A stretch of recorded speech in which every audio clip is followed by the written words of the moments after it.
well, this is going to be the last video I'll be able to produce outside or with any type of real sunlight. The wind's picking up pretty good, and the clouds, something about them, they keep dropping lower and lower and lower, and they look like you could just almost reach up and touch them.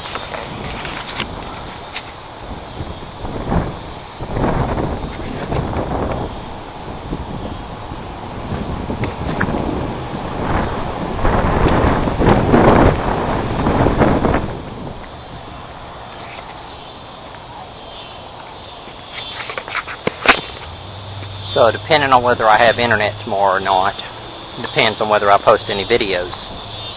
I'm going to try my best to document the aftermath of Hurricane Ike with as many pictures and videos as I can.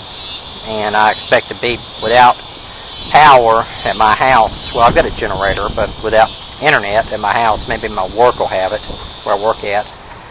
I don't know, for a few days at least. And whenever I